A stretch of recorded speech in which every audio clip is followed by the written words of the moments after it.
Good morning, students.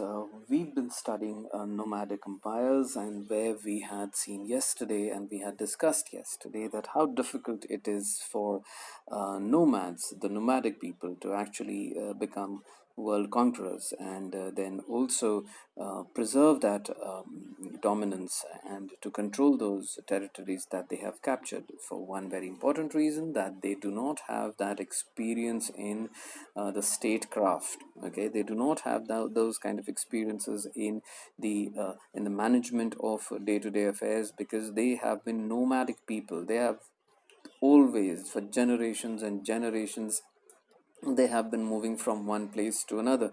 They've never had a stationary or a sedentary life like you and I know about, right? So for them to become world conquerors was amazingly a miracle kind of a thing. Of course, they were extremely battle hardy, they were very strong people, they were amazing with horses and all that given, but to become world conquerors and then to maintain that dominance, that superiority from one culture to another, from one geography to another, was no mean task.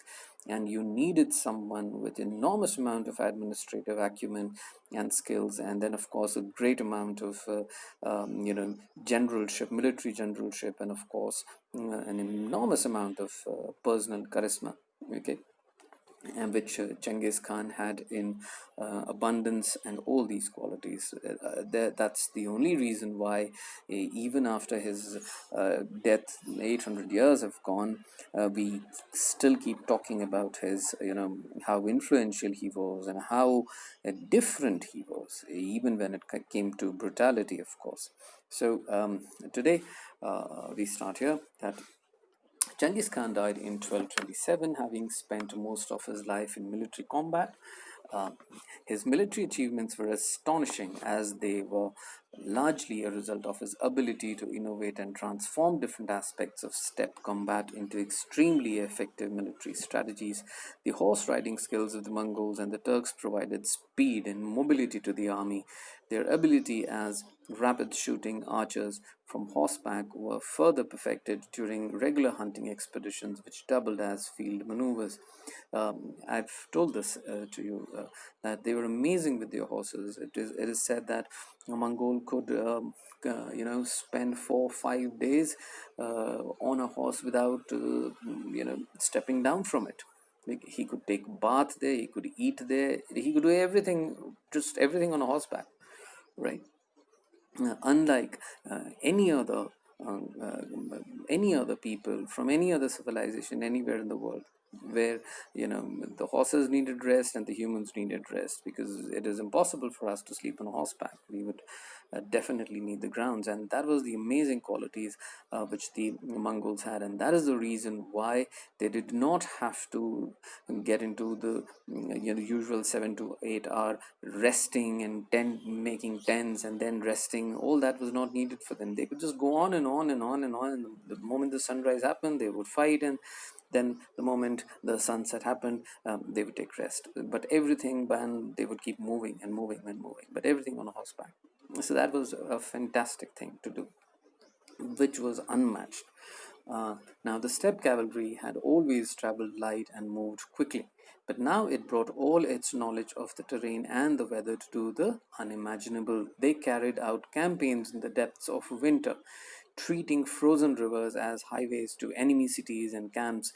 Guys, this was an amazing thing, because all the other contemporary armies, during times of extreme winter, their animals would find it difficult to walk, and their animals would die, and the men and the army would need rest, and no one waged battle campaigns during winter, nowhere in the world except the Mongols, because their horses were very hardy. They themselves were extremely hardy people, and it really didn't matter to them if there was extreme cold and then the whole lakes were frozen. It didn't matter to them at all. They would just keep moving and keep fighting. and naturally they were able to surprise their opponents, because the opponents would never expect the whole cavalry and the thousands of fighters to emerge on their in the fort walls during the peak of winters. But Mongols had this habit of surprising everyone around.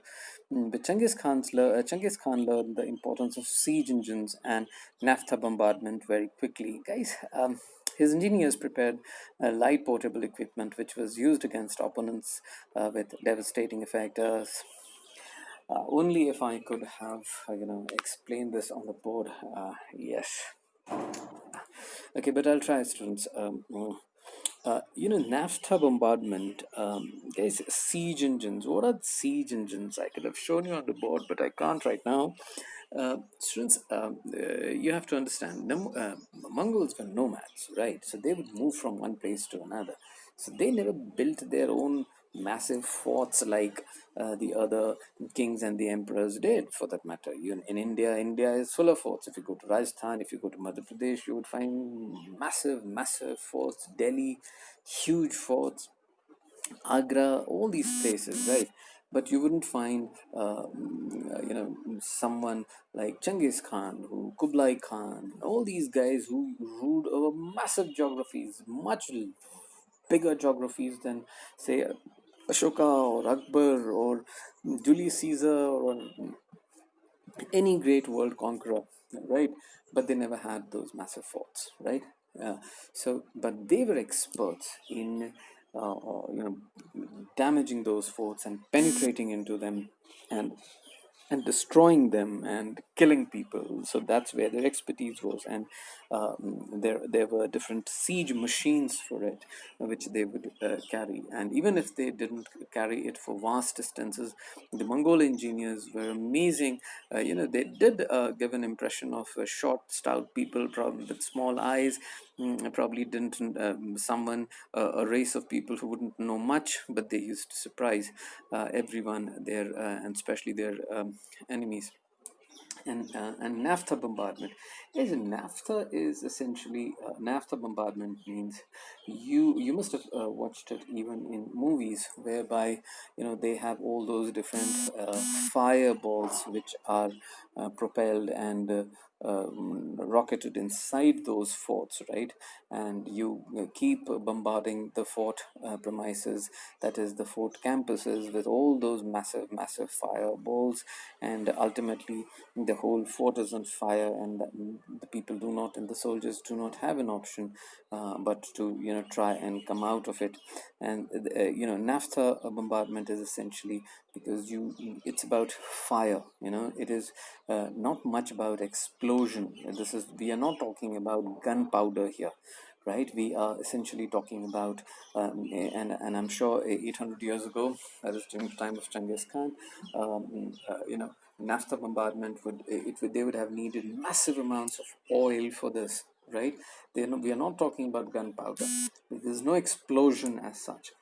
Right, so those that kind of oil, they would have got it from mainly, I'm sure, animal fat and the other sources, because they must have petroleum. Definitely, I don't think it was as that readily available. And not that, students, not that it was not discovered. Please don't be under that impression. But yes, if it was available in that part, I really doubt in so much of quantity. Uh, so you get what naphtha bombardment was about. His engineers prepared light portable equipment so that they could carry it for long distances, which was used against opponents with a devastating effect. Now, this is one of the sketches which it's essentially is trying to show the cannibalistic inclinations of Mongols, whereby the Mongol soldiers are essentially devouring, eating, and having a feast on human flesh, right? And the way it has been kind of some kind of a barbecue is happening, so the real barbecue would be a man roasting a man. So that's the true definition. That was rather the true definition of feasting and barbecue for them. So their kind of barbecue nation, if I may call it. So the Mongols after Genghis Khan. Now we can divide Mongol expansion after Genghis Khan into two distinct phases. The first, which spanned the years 1236 to 42, when the major gains were made in Russian steppes, Bulgar, Kiev, Poland, and Hungary. The second phase, including the years 1255 through 1300, led to the conquest of all of China, Iran, Iraq, and Syria. The frontier of the empire stabilized after these campaigns. Students, there's one name which specially deserves mention here in this paragraph, okay? Though it is not mentioned, let's continue. The Mongol military forces met with a few reversals in the decades after 1203, but quite noticeably after 1260s. The original impetus of campaigns could not be sustained in the West, although Vienna and beyond it, Western Europe, as well as Egypt, was within the grasp of Mongol forces. Their retreat from the Hungarian steppes and defeat at the hand of the Egyptian forces signaled the emergence of new political trends. Students, it's I don't think it's there in your syllabus, but then one thing is surely there in the syllabuses, and I might have said this when I was no, I'm sorry, it was not, it was when we were reading Mongol. Yes, of course, I think when I was teaching you about the Roman Empire, and I must have said that yes, how Romans.